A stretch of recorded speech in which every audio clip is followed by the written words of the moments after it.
Anthony Joshua candidly says he was boring against Joseph Parker and he's under pressure to knock out Alexander Povetkin. He felt his performance against Parker was controlled and mature, but he feels he's under pressure to take Povetkin out to rediscover his killer instincts against Povetkin. Unified champion Joshua, WBA, IBF, WBO champion, takes on Povetkin September the 22nd. He said he was trying to counterpunch Parker because they kept saying how quick he was. He didn't want to overcommit and as he was rushing in, get caught with a punch. So he said to himself, I'm going to take my time and pick him apart, and that's what he did. He said he could deliver more fights like that, but they are boring. They're tactically good, but they are not great in terms of entertainment, and so on and so forth. He also admitted the caution he displayed against Parker was because of the possibility of unifying all four belts with Deontay Wilder, the WBC champion. But even with Joshua defeating Parker unanimously, Wilder is lining up Tyson Fury for later on this year. Povetkin is 34-1. That's a great record. The only defeat coming via points against Vladimir Klitschko in 2013. He says, Joshua, I need to bring that confidence back to the sport in terms of my performance. Well, I don't know if you guys saw the video. I said Joshua needs a Cleveland Williams performance. I'm still not going to give you guys a whole answer. If you research it, do enough research, you'll find out what I mean. He needs a Cleveland Williams performance. And he must not box like he's thinking about Fury or Wilder. You just box your one fight. Like, this is your last fight. Like, there is no unification. There is no Fury. There is no domestic showdown. There's just this fight here. And if you win it, then you can talk about all that other stuff.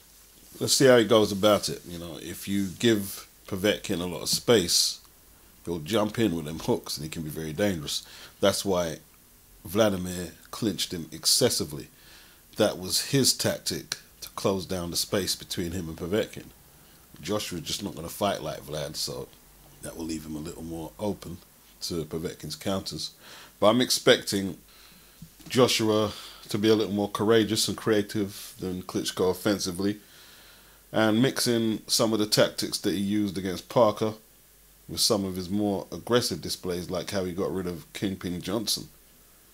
It's just putting it all together, you know, using the experience he's gathering to become the complete fighter, offensively and defensively.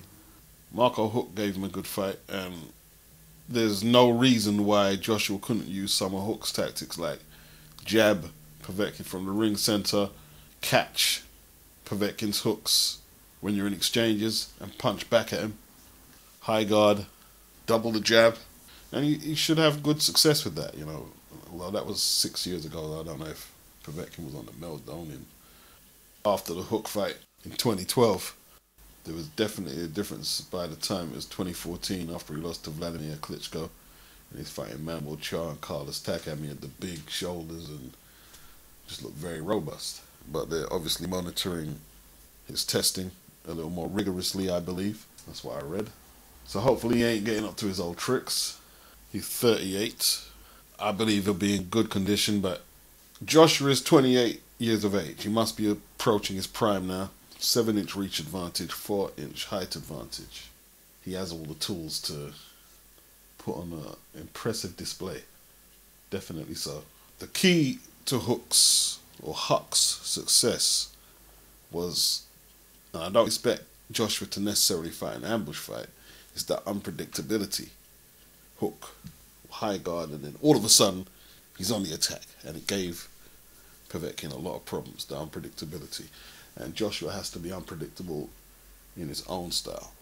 All that stiff, upright British left technique, chin all up in the air, it'll get you knocked out. It'll get you knocked out against hookers. It always has done. The horizontal British heavyweights have always got knocked out when they went on the continent. They just seen through that, just hook around your jab and put your lights out. You know what I'm saying?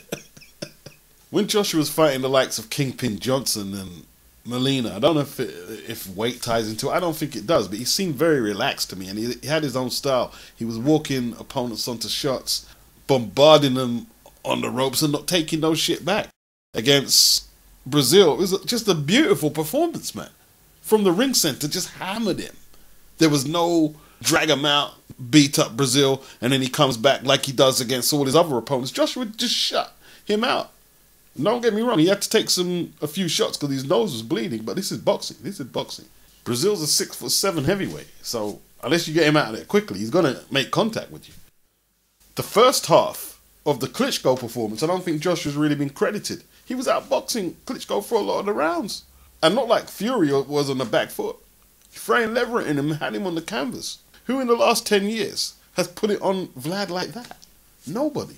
And yeah, Vlad had his moments, of course he did. It was a great fight. And Joshua was boxing extremely well. He fatigued after he scored the knockdown. And it was a struggle, but he got the job done. He got the job done. Not how he really wants to win most of his key fights from here on. But he got it done. He got it done. And the early part of that fight is pivotal to the finish. The good start set him up nicely. So even when he crashed, he had a blueprint to build off. He got back on that and won by stoppage. Now, Vlad is the obvious common opponent. And Joshua done way better against Vlad than Povetkin did.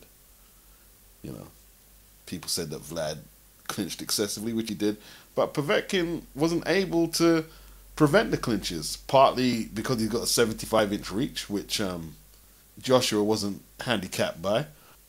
Joshua is deceptively clever. When he landed that uppercut in the 11th, watch what he does. It looks like both men are going to go in for a clinch. Joshua leans in like Klitschko is leaning in, waiting for this clinch to catch a breather. Joshua literally ducks underneath the clinch and comes up with that right uppercut. Great move. It's a great move. Povetkin, good fighter. When you're trying to hit him with a single shot and he's using the Mike Tyson bob and weave technique, can be difficult to catch. But when he's under attack, he's a bit of a sitting duck, really. He'll go back on the ropes and keep his hands up and punch back, but there's no great head movement or upper body, great footwork being displayed when he's attacked. When Klitschko decked him, Klitschko let his hands go and threw combinations. That's where Hook was successful. Joshua has to throw combinations. Pricey caught him with a single shot, but Pricey was working behind a straight jab, which was it was a good sound tactic for Pricey, but Pricey's got a lot of defects going on there, and I'm not going to try and tackle them all on this video. Povetkin says he's seen flaws and he's not going to reveal them to the fight, but it's obvious what he sees. He believes Joshua is prototype British horizontal guy. He's going to stand up right. He's too slow, too predictable, and I'm going to counter over his jab. I'm going to knock him out. You know, he's going to give me opportunities that he shouldn't. His chin up in the air. And if he's right, then the press are going to have a field day in his detractors, and it's going to be open season, and there's nothing anyone who supports Joshua can do to stop that. And why would you? He's supposed to really beat this guy. Home territory, size advantage, fresher, younger guy, I think with a wider learning curve. It's all in his favour, so looking forward to it.